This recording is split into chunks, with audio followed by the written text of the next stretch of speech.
This is ABC Fora.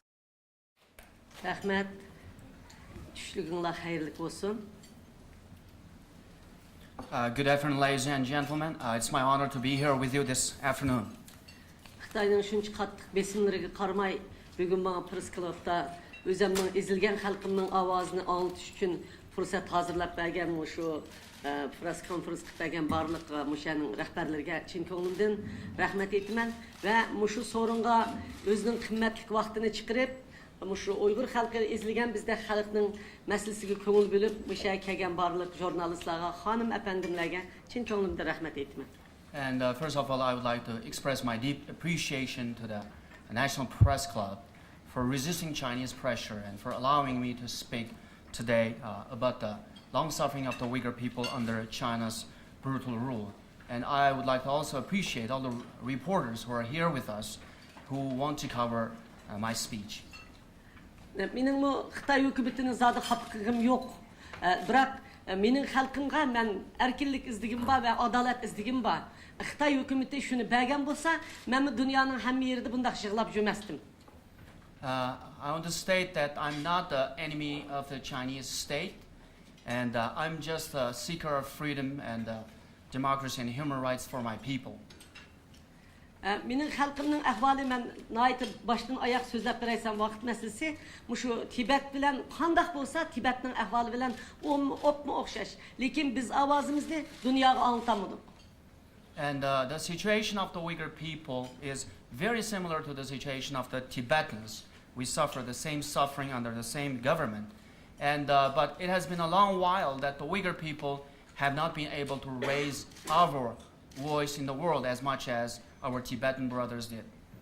Hazır Uygurlarning og'zida bir gap bor, Uygurlar faqat yashash uchun 3 xil yo'l qoldi deydigan.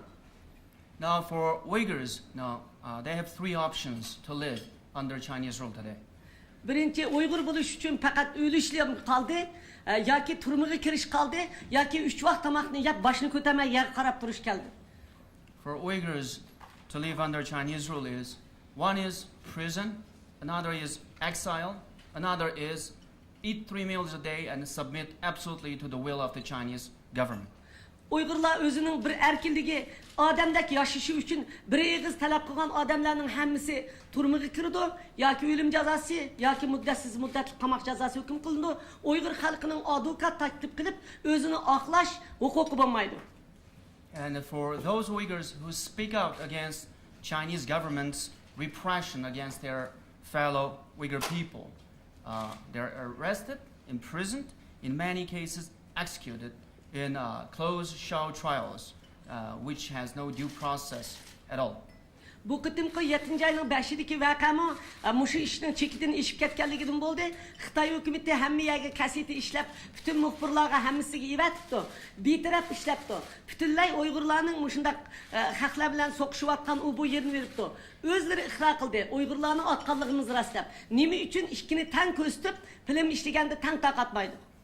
And as a result of 6 decades of heavy-handed Chinese repression of the Uyghur people, then we saw on July the 5th, the Uyghur people took to streets to protest against Chinese rule. And we know for a fact that the Chinese government issued a DVD and sent to all over the world, including here, to basically confirm their version of the story, to blame everything on us. Aynı vaqtda Xitoy hukumati Jungoda meni Jungo bo'yicha qizil bayroqlar eng yaxshi ayol, eng yaxshi bosh topshirgan, eng ilg'or ayol deb maqtagan. Hozir eng eski ayol, eng bo'lmaydigan ayol deb so'kyapti. And it's interesting the way the Chinese government described me in the past now attacked me, because right now the Chinese government considered me as like a terrorist or separatist or one of the worst kind of people in China.